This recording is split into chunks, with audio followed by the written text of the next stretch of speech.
We were receiving live coverage of the Ministry of External Affairs' briefing being addressed by the Secretary of Economic Relations, Damu Ravi, and the official spokesperson, Mr. Randeep Jaiswal. They were taking questions about the visit of the President of Angola, Mr. Lourenco, to India, and also about the potential of this relationship, since Angola currently is also the chair of the African Union, whether the relationship and the trajectory of that relationship, in which direction it is going. They talked about various subjects, including terrorism and counter-terrorism, and how strong statements have come out from across the world, including from Africa, against the terrorist attack that took place in Pahalgam. Also about several new areas of cooperation that can come about because of the potential and the potential for cooperation between India and Africa. Some of these nations in Africa, including Angola, have had a charred history because of civil war and things like that. In fact, much of their land is also mined, and a lot of demining has taken place, and as a result, a lot of cooperation can take place in the field of agriculture. That, in a sense, was the gist of the conversation that was going on. But we'll continue with our news here. In fact, let's continue with this story, which is about the President of Angola, João Manuel Gonçalves Lourenco, who received a warm welcome in India, which was marked by a 21-gun salute and a guard of honor. And he was received by President Draupadi Murmu and Prime Minister Narendra Modi at Rashtrapati Bhavan, highlighting India's strong ties with Global South partners. This is President Lourenco's first ever bilateral state visit to India, and is the first visit by an Angolan president to India in 38 years. This visit, in fact, comes at a time when India and Angola are celebrating the 40th anniversary of the establishment of diplomatic relations this year.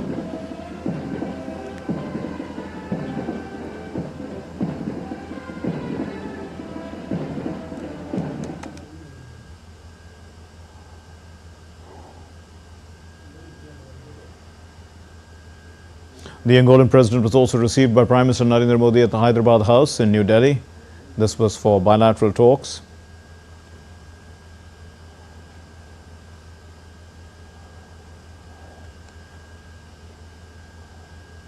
They also had one-on-one and delegation-level talks with each other. And both sides deliberated on a wide range of areas, which include trade and investment, defense, energy, skilling, railways, development partnership, health and pharmaceuticals, cultural cooperation, and people-to-people ties. There was also an exchange of views on regional and global matters of mutual interest. A number of MOUs also were signed. This is in the fields of agriculture, Ayurveda. There were other traditional systems of medicine as well. Culture was among them, also one of the agreements signed between India and Angola. There was a handing over of the International Solar Alliance Agreement as well. Addressing the press, along with President Lourenco, Prime Minister Narendra Modi underscored that terrorism is the biggest threat to humanity. He said that India is committed to take firm and decisive action against terrorists. हम एक मत है कि आतंकवाद मानवता के लिए सबसे बड़ा खतरा है। पहलगाम में हुए आतंकी हमले में मारे गए लोगों के प्रति राष्ट्रपति लॉरेंसो और अंगोला की संवेदनाओं के लिए मैं उनका आभार व्यक्त किया। We are committed to take firm and decisive action against terrorists and those who support them. We thank Angola for their support in our fight against cross-border terrorism. Well, the President of Angola strongly condemned the terror attack on Indian soil and expressed solidarity with the people of India. He appreciated India's help during the COVID-19 pandemic as well. When the COVID-19 pandemic, on one hand, restricted contact between peoples and nations on a global scale, but on the other hand, it was precisely in this challenging period that we came together once again to discuss our perspectives, our interests, our visions for the future, as well as the challenges The common challenges for Africa, in particular, were facing at the time confronting an unprecedented phenomenon in which your country played a prominent role through its contribution to the African continent, especially with the donation of vaccines that have proven essential in the effort to contain the spread of the disease. India's External Affairs Minister Dr. S. Jaishankar called on the Angolan President Lourenco, and the minister said that he values his warm sentiments for India and guidance for taking forward the India-Angola partnership.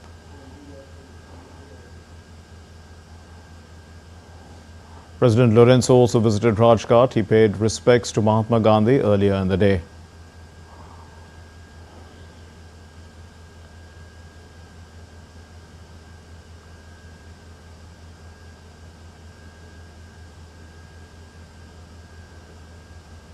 In another firm action against Pakistan, India has banned all imports from Pakistan amid soaring tensions over the Pahalgam terror attack.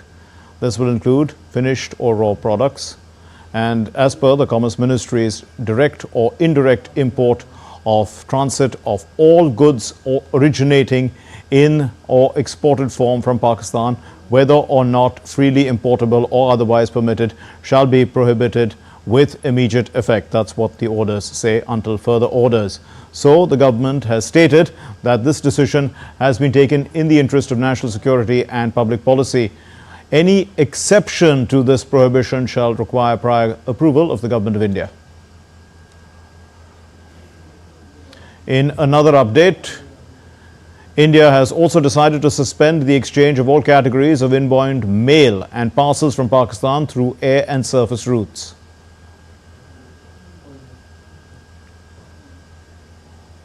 In the meantime, Pakistan continues to violate the ceasefire by initiating unprovoked small arms firing across the line of control in different sectors of Jammu and Kashmir. The Indian troops have responded in a calibrated and proportionate manner. The ceasefire violations along the LOC in Kashmir follow a series of measures taken by India in response to the Pahalgam terror attack, in which terrorists had shot dead over 25 civilians in Baisaran Meadow.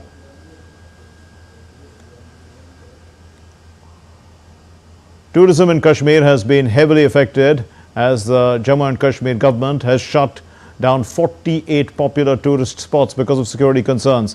Now, extra security measures have also been put in place around these areas. Search operations are continuing in the higher reaches of the Union Territory. Vishal Barristow reports.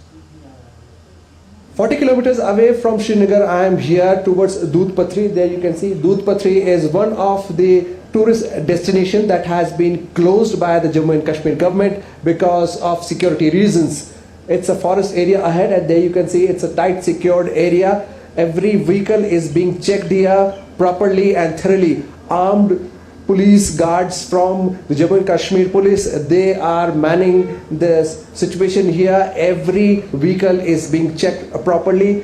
This street takes us to Doodh Patri, but now it is bearing a deserted look. Now, after this incident, and especially after the government deciding to close down Doodh Patri for security reasons, how much has it affected you? This affects not only me, it affects all over the area. Like there is a lot of poniwalas, ATV riders, tea-cup shop holders, hotel owners, and local shopkeepers, and it affected a whole sub-district here. If we talk about the normal situation here, how many tourists were you expecting? What was the footfall daily basis this time of the year? Actually, my cafe is located on the last spot at Shaliganga, and that was the very famous point. And there is only the single cafe that was mine. And daily I was attended nearby 15 to 20,000 people per day. Tourists was also happy. The tourist resort is very safe and good. That's why. So there you hear from Hilal. Now all is left is some cattle, some of the locals here, closed shops, and a deserted look. With cameraman Mohit Uike in Doodh Patri, this is Vishal Barristow for DD India. The High Commission of India in Bangladesh held a remembrance ceremony on Friday to pay tributes to one of those who lost their lives, in fact, in the terrorist attacks on the 22nd of April in Pahalgam in Jammu and Kashmir. The Indian High Commissioner to Bangladesh, Pranay Verma, along with the Ambassador of Nepal in Bangladesh, Ghanshyam Bhandari, they paid their tributes to the victims. Members of the Indian diaspora in Bangladesh also participated in the remembrance ceremony. They offered their condolences as well. On the occasion of World Press Freedom Day, the Rights and Rights Analysis Group has released a report titled Bangladesh Press Freedom Throttled under Dr. Mohammed Yunus. The report accused the interim government, led by the Nobel laureate Mohammed Yunus, of orchestrating a systematic crackdown on press freedom in Bangladesh between August 2024 and March 2025. According to the report, 640 journalists were targeted during the first 8 months of the interim administration.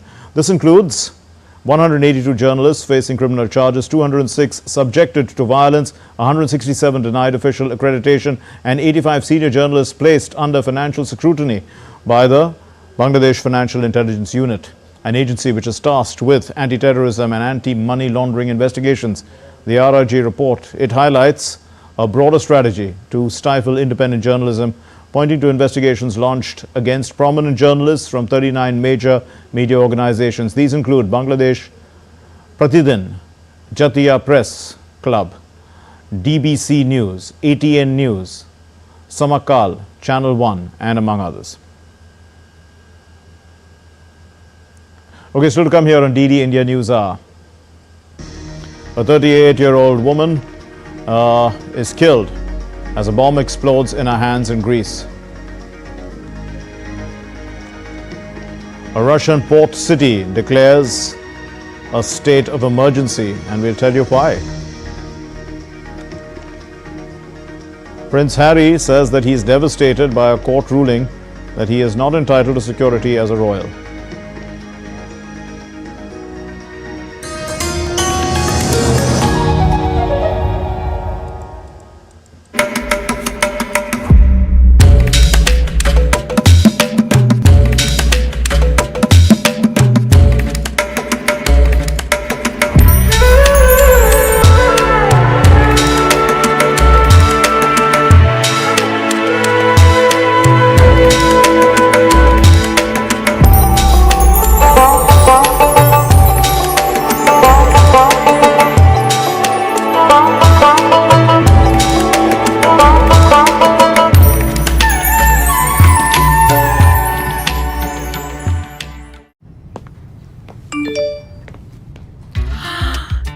Lakh की lottery मुझे, wow!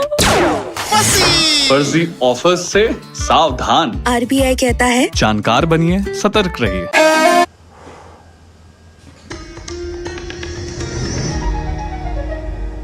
You're watching DD India News Hour. I'm Mark Lynn. A 38-year-old woman died after a bomb exploded in her hands in the northern Greek city of Thessaloniki.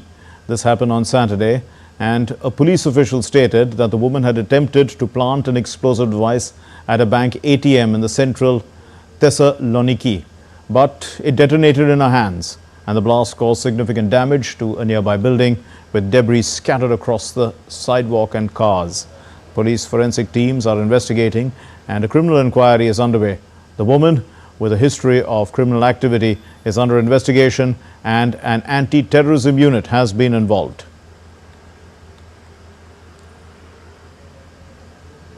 The Russian port city of Novorossiysk. This city has declared a state of emergency on Saturday after local authorities said a Ukrainian drone attack had damaged a grain terminal and several residential buildings.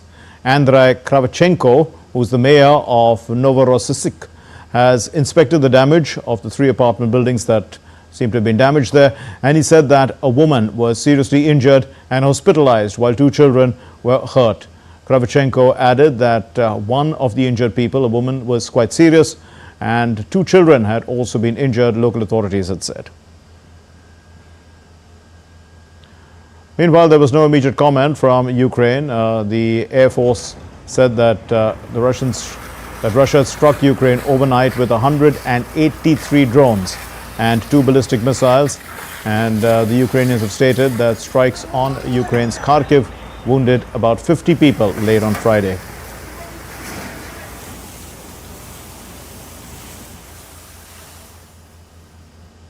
The Israeli military said that it intercepted a missile launched from Yemen early on Saturday, triggering sirens in Jerusalem and other areas. The Houthi forces claimed responsibility for the attack. However, no casualties or serious damage has been reported. No casualties have been reported, and this is from missile salvos. And this incident, in fact, it comes 2 days after Israel intercepted two missiles. These two missiles, and they claimed that they were also sent by the Houthis. Separately, in fact, the United States intensified their strikes against Houthi targets in Yemen, and this is to deter the attacks on ships in the Red Sea. And elections from Australia, and vote counting has begun in the general elections after the polls had closed on Saturday in the eastern states. So at the Australian Electoral Commission's counting centres in Sydney, hundreds of officials were counting the votes. These were the only voting polls. Those votes are being counted. Results for individual constituencies may be available a few hours after polls close, but the final result could take longer depending on the closeness of the vote. The Australian Prime Minister Anthony Albanese's Labour Party is expected to outperform the Conservative opposition-led Peter Dutton's Liberal National Coalition. The polling booths in Australia had opened early in the morning, and a record 8 million out of the 18 million eligible voters had already cast their ballots before Saturday. What influenced my vote? Anything that was related to looking after the ageing population, because I have an ageing father, but I also lost a mum to Alzheimer's a couple of years ago, so anything around aged care has been really relevant for me. I also have one daughter at university, so anything, and one son at school, so anything that's education oriented has been important. And I think last but not least, and super important, has been around sustainability and the environmental crisis. So they were kind of my three main areas. Singapore's Prime Minister Lawrence Wong cast his vote on Saturday.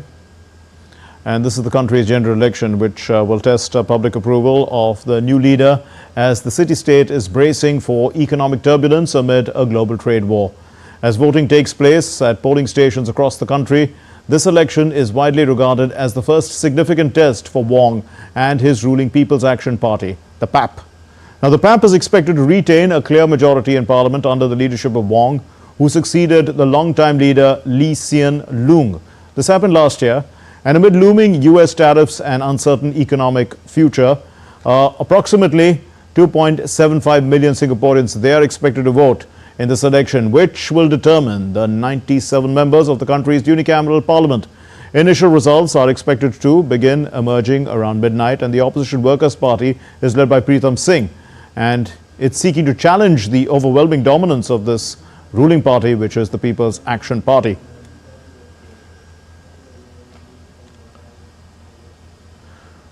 South Korea's ruling conservative People's Power Party, it has officially nominated the former Labour Minister Kim Moon-soo as its presidential candidate for the upcoming June 3 election. The snap election follows the ousting of President Yoon Suk-yeol after his controversial attempt to declare martial law. In his acceptance speech, Moon-soo blamed the current political turmoil on what he called an aggressive impeachment drive led by the opposition.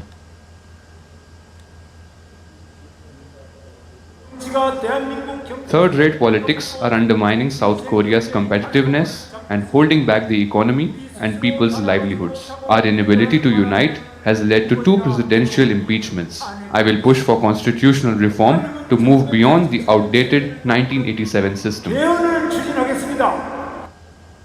Prince Harry expressed deep disappointment on Friday after losing his approval over the withdrawal of his official security in the UK, saying that he was devastated by the court's ruling and would struggle to forgive the decision.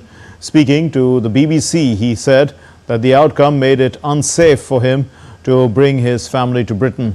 Harry, who's the younger son of King Charles III, had challenged the decision made by the Home Office following his departure from royal duties. Since moving to California with his wife Meghan Markle and their 2 children, Harry has argued that he and his family still face significant security risks when visiting the UK. The dispute stems from a February 2020 decision by a government security committee that Harry would no longer receive automatic police protection when in the country. That decision was upheld last year by the High Court and again on Friday by the Court of Appeal. The Home Office welcomed the outcome, stating that the UK government's protective security system is rigorous and proportionate. Canadian prosecutors have charged a 30-year-old Vancouver resident with the murder for killing, in fact, at least 11 people aged between 5 and 65 and injuring dozens after he rammed an SUV through a crowd at a Filipino community festival in the Western Canadian city on April 26. According to the Vancouver police, this man was charged with 8 counts of second-degree murder by the prosecutors in British Columbia, and further charges are also anticipated. Authorities have described him as having had a significant history of interactions with authorities involving mental health, and they said that there was no evidence of terrorism. But this attack on Saturday evening took place 2 days before the elections, the federal elections in Canada.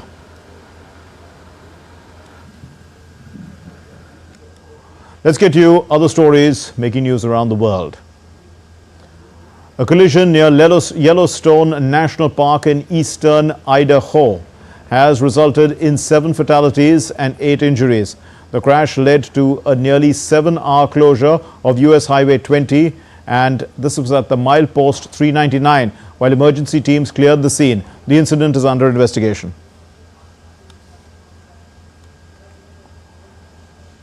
The M23 insurgents who took control of eastern Congo now face the challenge of governing the region.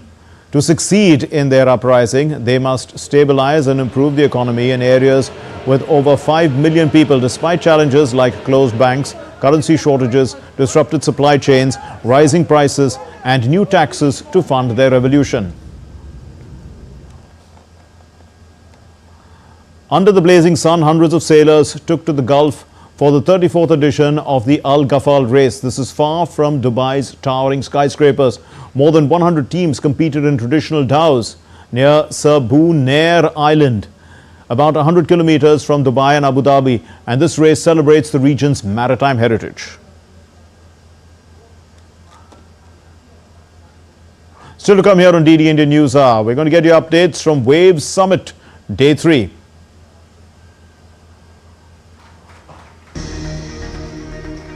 The University Kiran Rijiju has carried the holy relics of Lord Buddha to Ho Chi Minh City in Vietnam.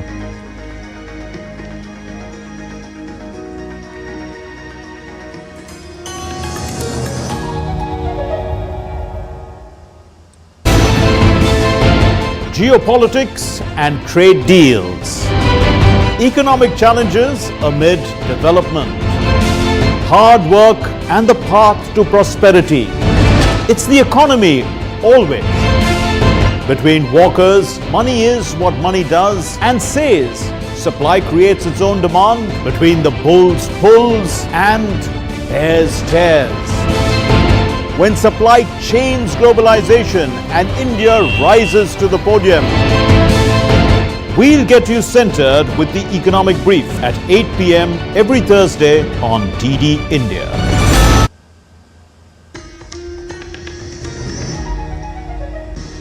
You're watching DD India News. I'm Mark Lynn. Here's a recap of the main stories. Prime Minister Narendra Modi and the Angolan President Lourenco hold delegation-level talks to strengthen India-Angola ties. Lourenco condemns Pahalgam terror attack. Both countries signed 3 MOUs. India bans all imports from Pakistan with immediate effect. The Directorate General of Foreign Trade says ban is to safeguard national security and uphold public policy. Intense battle between incumbent Prime Minister Anthony Albanese and opposition leader Peter Dutton is visible as Australia chooses its next government. And Singapore polls are being seen as a referendum on the long-ruling People's Action Party and its current leader, Prime Minister Lawrence Wong.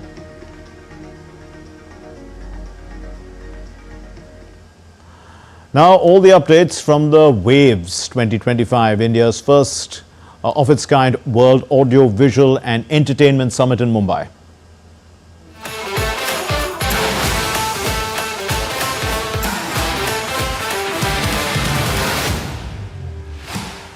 In a major leap forward for India's creative and emerging technology ecosystem, the Union Minister of Information and Broadcasting, Ashwini Vaishnav, inaugurated a pioneering set of initiatives in animation, visual effects, gaming, comics and extended reality domain at the Waves 2025 Summit. The expansive initiatives unveiled include industry internships, scholarships, startup funding, rendering parks, game design programs and a nationwide collaboration with over 1,400 schools. Together, these programs aim to create a dynamic pipeline of skilled professionals, catalyze entrepreneurship, and prominent global technology leaders such as Google, Apple, Microsoft, Meta, Adobe, Nvidia are actively participating in this journey, providing validation and support for India's bold vision in the digital creative space. So the minister who was speaking at the event, Ashwini Vaishnav, he emphasized India's immense potential in the M&E industry, and the minister said a new initiative in the field of film, media and entertainment has just begun. It has begun in India just 2 days ago, and India has the talent to lead in the world. India can take the global leadership in the world of media and entertainment. That is the kind of talent we have. A billion plus talent and 5,000 years old civilization. Billions of stories to tell. I look forward to more and more inputs from the industry participants. We are a very open-minded government. Our Prime Minister always encourages us to listen and make the changes which are required for helping our youngsters, helping our talent find the right opportunities. Well, at the Wave Summit 2025, what's happened is that global gaming giant Krafton has showcased cutting-edge games. These include titles by Indian studios, reaffirming its strong support for India's gaming and interactive entertainment ecosystem. With over $200 million invested since 2021 and more on the way, Krafton remains the largest investor in this space. The CEO, Shaun Hunilson, has shared in this exclusive conversation with Tapas Bhattacharya. India's gaming industry is poised for a big leap, and to talk about that, I have with me the CEO of Krafton, Shaun here, popularly known for the brand BGMI. BGMI is very famous in India, and you guys are actually leading from front when it comes to online gaming. How do you see India's this particular sector growing in the next few years, and how Krafton is going to lead from that? Definitely, Indian gaming market is growing. It's one of the fastest growing market in the world. In other countries or globally, gaming industry grows maybe 3, 4, 5% per year. But in India, it grows 15 to 20% every year. So, which is a very big opportunity for us, and that's why we have established our presence here. Waves is a huge opportunity for all the players, big gunners, small players to come under one roof. How does it feel being here? How's the energy here? Yeah, it's definitely, I think, one of the first events that we are seeing in this scale, especially with the government's full support and the leadership support. So I think it feels very, very different and very, very motivated. Can you tell us more about the Garuda platform? Garuda Saga, yeah. Garuda Saga. Can you tell us more about that? Yeah, Garuda Saga is one of the games that we brought to India in 2024, early 2024. There is an original version which has a bit of global appeal, but now back then we reskinned it into with the Indian mythology.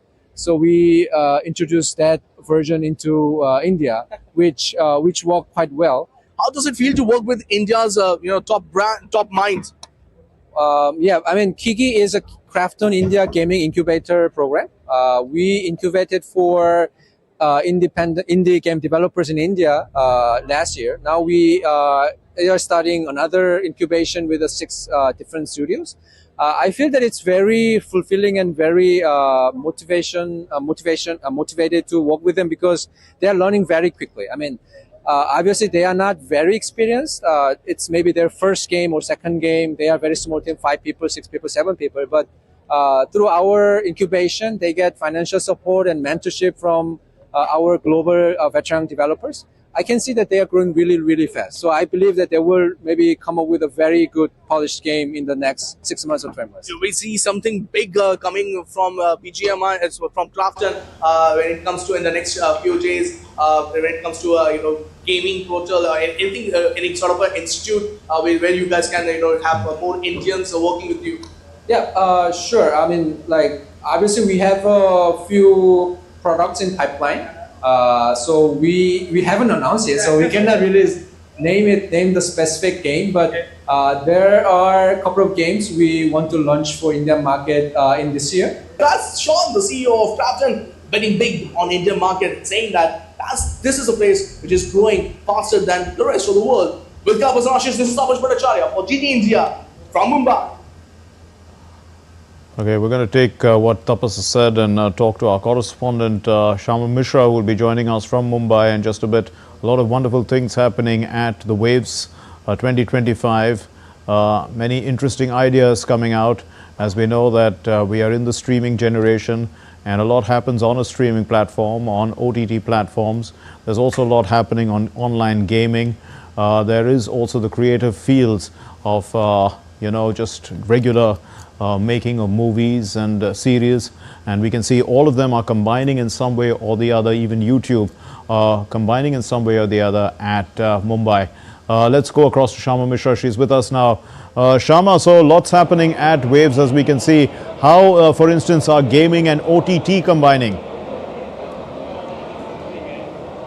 We understand that gaming over here has been taken to a next level over here, and through the Create in India Championship, we have had several participants, shortlisted ones, who have come over here, and we also have, similarly for the OTT, we did see that people from, the representatives or the heads of many companies from the OTTs, they have come over here. Today we did see that Netflix chief, Ted, he was here and he spoke to Saif Ali Khan about how the Indian content, or for that matter any content, if that has a power, can go global. So these things were all these things were all discussed yesterday, and there was also a white paper released which was talking all about India's live entertainment economy by the ENY, statistical handbook on media and entertainment, which was released. So two important things over here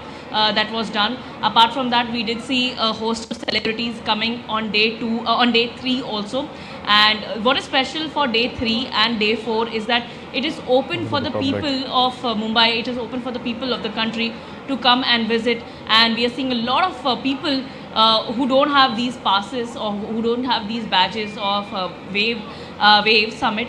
They have come over here, they are taking, they've drenched themselves in this excitement and this exciting journey of how India's media and entertainment industry is panning out. So starting right from the ground floor where the exhibition center has been erected, people are going there and they are seeing lots of exhibitions, lots of exhibits, and right from Tata Motors, Ray-Bans, to many companies which are exhibiting something or everything related to the media and entertainment industry. And apart from that, there are various sessions being held. Like I mentioned, there are so many celebs which are coming over here.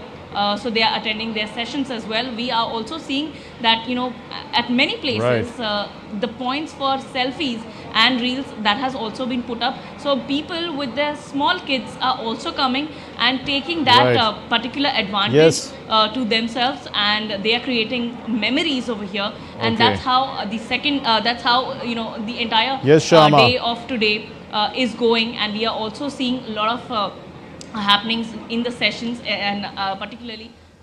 Yes, Shama, thanks very much for joining us. We seem to be having a little bit of a problem with your connection. Really nice to talk to you about the business aspects of Waves, but we'll do that in future bulletins. Now moving on, India's Railway Minister Ashwini Vaishnaw visited the bullet train project site at the Bandra Kurla complex in Mumbai on Saturday to review the progress of India's first high-speed rail corridor. The minister had inspected key construction zones, also engaged with engineers and officials, and he emphasized the government's commitment to completing the ambitious Mumbai-Ahmedabad bullet train project on time. And during this visit, Ashwini Vaishnav, in fact, he reiterated the significance of the project in transforming India's rail infrastructure and boosting economic connectivity.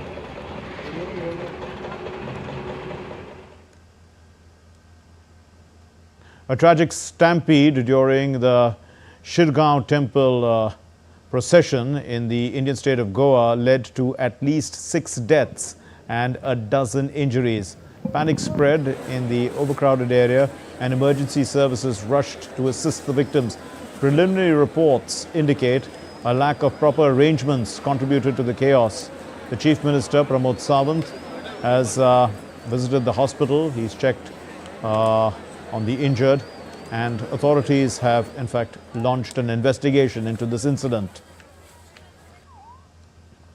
President Draupadi Murmu expressed sorrow over the tragic incident, and she conveyed her condolences to the bereaved families. She prayed for the quick recovery of the injured.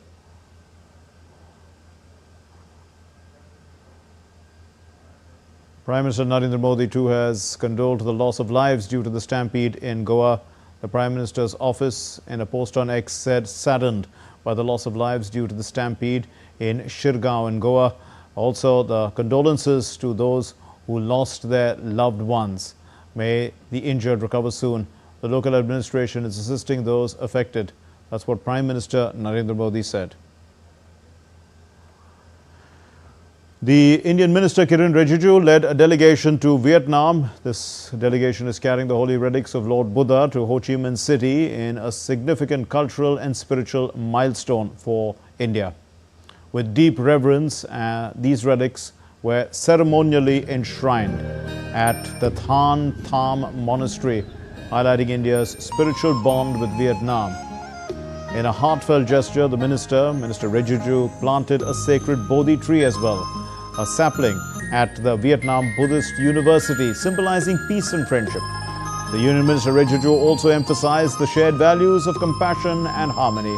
The holy relics will be in Vietnam from the 2nd to the 21st of May for the UN Vesak Day celebrations.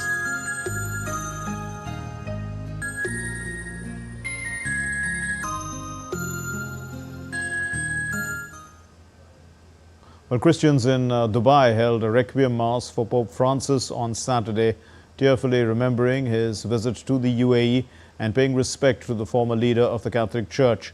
The Bishop of Southern Arabia, Paolo Martinelli, said that Pope Francis was the first Pope to visit the Arabian Peninsula. He mentioned the Pope's efforts at world peace.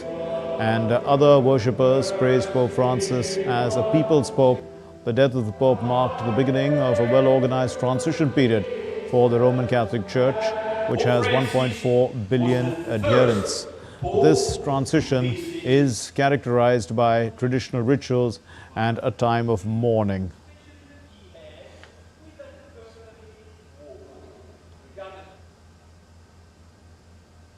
Still to come here on DD India Newshour. President Trump urges Americans to look long-term with proposed budget cuts. The informed Royal Challengers Bengaluru are going to be facing Chennai Super Kings. Even though Chennai Super Kings are struggling, this is the 52nd match of this year's IPL. The eastern state of Bihar is all set to host Khelo India Youth Games 2025 from Sunday.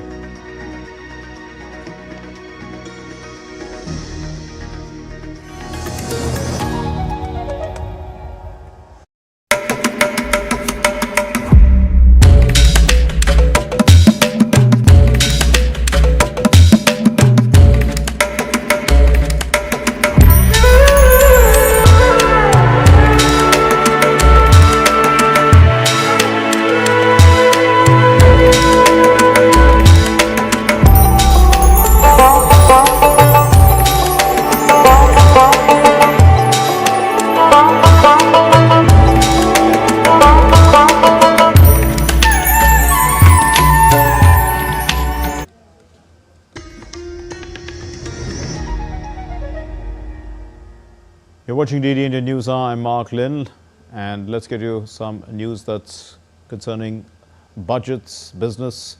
the U.S. President Donald Trump unveiled a budget plan that cuts woke and wasteful expenditure, in the opinion of the U.S. administration, while increasing funding for defense and border security. The Trump administration on Friday proposed a $163 billion cut. This is to the federal budget that would sharply reduce spending on education, housing and medical research next year.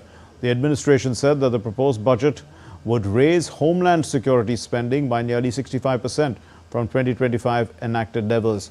Non-defense discretionary spending, which excludes the massive Social Security and Medicare programs and rising interest payments on the nation's debt, would be cut by 23%. The budget proposal calls for a $50 billion cut at the State Department, $2.49 billion cut to the IRS, a 15% cut to the Department of Education, and funding for the Department of Housing and Urban Development would be cut almost in half. The United States' Office of Management and Budget also called for sharp cuts at NASA's Moon program and to federal law enforcement agencies.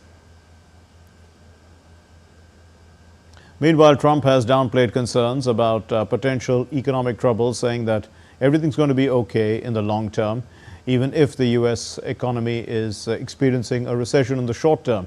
During an interview to the NBC News, the U.S. president said that the U.S. is in a transition period and it's going to do fantastically, while downplaying the impact of the short-term recession.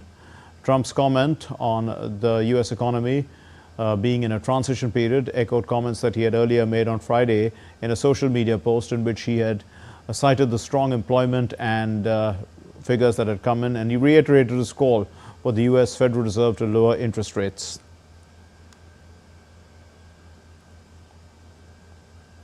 The Canadian Prime Minister Mark Carney stated that he would be in Washington on May 6 for discussions with the U.S. President Donald Trump, which he anticipates will be difficult but constructive. Carney, who is fresh from this victorious election campaign that focused on standing up against Trump, said that the two neighbors need to create new security and defense ties. He said that his country's focus would be on the broader future economic and security relationship between the two countries. As I've stressed repeatedly, our old relationship, based on steadily increasing integration, is over. The questions now are how our nations will cooperate in the future and where we in Canada will move on. Our focus will be on both immediate trade pressures and the broader future economic and security relationship between our two sovereign nations.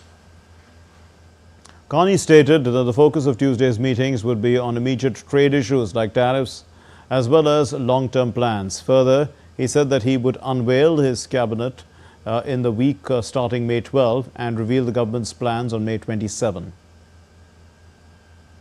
For the first meeting, as I mentioned in my remarks, and the President and I discussed when we had our constructive call, there are two sets of issues. There are the immediate tariffs, both sectoral and so-called reciprocal and fentanyl tariffs, and then there is the broader relationship. So addressing both sets of issues. We'll see how that progress goes, and I'm pleased to have the opportunity for quite a comprehensive set of meetings that will take place on Tuesday. Sports updates now. The fourth seed Coco Gauff will face the world number 1 Aryna Sabalenka in the final of the Madrid Open on Saturday. Gauff entered her maiden Madrid Open final after defeating the former Madrid champion Iga Swiatek. She did so in straight sets in the semi-finals. The top seed Sabalenka heads to her fourth Madrid final after a straight set semi-final victory over the number 17 seed Elina Svitolina. Gauff is poised to reclaim the world number 3 spot in the WTA rankings and could even surpass Iga Swiatek for the number 2 position with a victory on Saturday.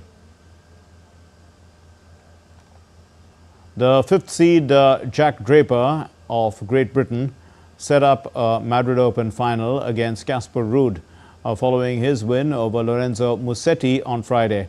Draper had downed his opponent, the 10-seeded Italian, 6-3, 7-6, and has reached the third final of 2025. and it is also his second at the ATP Masters 1000 level, where he won at Indian Wells in March. Earlier, the 14-seed Casper Ruud marched into his first final in Madrid without dropping a set after the Norwegian beat Argentina's Francisco Cerundolo. He won 6-4, 7-5, despite struggling with a rib injury.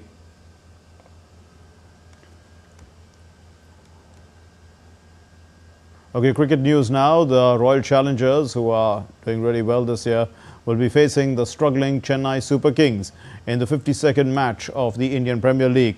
This is at the M. Chinnaswamy Stadium, which is in Bengaluru. And RCB, as they are called, are second in the points table with 7 wins and 3 losses in 10 matches. And they defeated Delhi Capitals in the previous match and will be looking to continue their good form. CSK, on the other hand, they are already out of the tournament. They've been eliminated. They're playing for pride, and they are, in fact, at the bottom of the table with just 2 wins from 10 games. India's Avinash Sable will compete in the men's 3,000-meter steeplechase race at the Shanghai Diamond League in in China on Saturday. The 2-time Olympian Avinash Sable holds the national record in the men's 3,000-meter steeplechase. The Shanghai Diamond League will be Sable's second competitive race of the 2025 athletics season. The Shanghai leg is second of the 15 meets that make up the 2025 Diamond League season, which is scheduled to culminate with a 2-day final in Zurich, which is in August.